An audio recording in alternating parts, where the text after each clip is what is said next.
Thank you sir.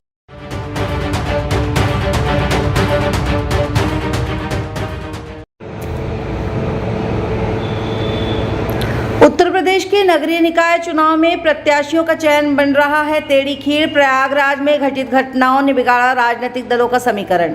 पशोपेश में रहे राजनीतिक दल। प्रथम चरण के नामांकन की तारीख खत्म होते ही चुनावी प्रचार ने पकड़ा जोर।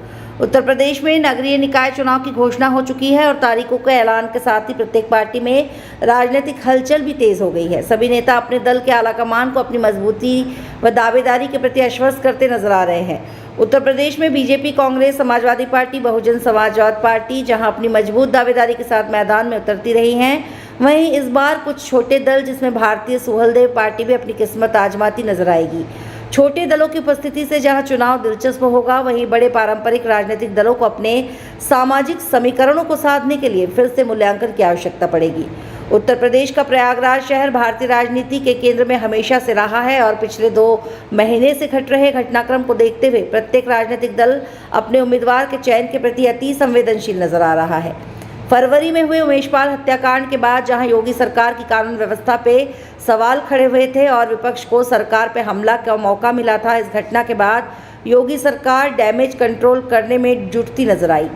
कुछ आरोपी सहित चर्चित अतीक अहमद के पुत्र असद के एनकाउंटर के बाद जहां सरकार अपनी जीरो टॉलरेंस नीति को सही साबित करती नजर आई, वहीं विपक्ष सरकार पर फर्जी एनकाउंटर का आरोप लगाता नजर आया।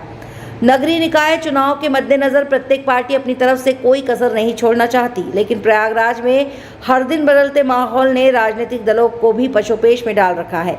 उमेशपाल की हत्या के बाद जहां बहुजन समाजवाद पार्टी से अतीक अहमद की पत्नी शाहिस्ता के मेयर पद से उम्मीदवार होने की खबर आती रही, वहीं बहुजन समाजवाद पार्टी में उनकी सदस्यता का समर्थन भी करते दिखाई दिए, लेकिन कुछ दिन बाद ही शाइस्ता के मेयर पद की दावेदारी रद्द कर दी गई। लेकिन 15 अप्रैल को अतीक अहमद और उसके भाई की पुलिस सुरक्षा में हुई हत्या के बाद से समीकरण फिर से बदलते नजर आ रहे हैं। सूत्र बताते हैं कि एक वर्ग जो बहुजन समाजवाद पार्टी का वोटर रहा है, उसकी नाराजगी की खबर पार्टी आलाकमान तक पहुंच गई है और पार्टी भी इसे गंभीरता से समझते हुए शहीद अहमद को मेयर पद का उम्मीदवार घोषित कर रही है। प्रयागराज की मेयर सीट अनारक्षित घोषित हुई है और इसी को देखते हुए बीजेपी की ओर से मौजूदा मेयर अभिलाषा गुप्ता नंदी की दावेदारी मजबूत मानी जा रही थी, लेकिन बीजेपी ने अभिलाषा गुप्ता की उम्मीदवारी रद्द करते हुए नामांकन के अंतिम दिन से पहले उमेश चंद्र केशरवानी को प्रयागराज से मेयर पद का प्रत्याशी बनाया है।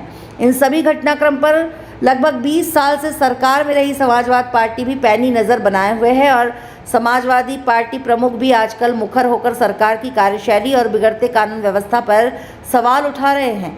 हाल के दिनों में हुए इनकाउंटर पर संदेह व न्यायिक जांच की मांग करते नजर आ रहे हैं। हालांकि समाजवादी पार्टी ने अन्य दलों से एक कदम आगे रहते हुए प्रयागराज से अपना मेयर उम्मीदवार जॉर्ज टाउन निवासी अजय श्रीवास्तव को घोषित किया है। अजय पहले से ही बहुजन समाजवाद पार्टी में रह चुके हैं। कांग्रेस की तरफ से जहां वरिष्ठ अधिवक्ता प्रभाशंकर मिश्रा, आम आदमी पार्टी से चौक स्थित व्यापारी नेता कादिर भाई व सुहेलदेव भारतीय समाजवाद पार्टी ने उपेंद्र निषाद को अपना उम्मीदवार बनाया है। प्रयागराज से वंदे भारत के लिए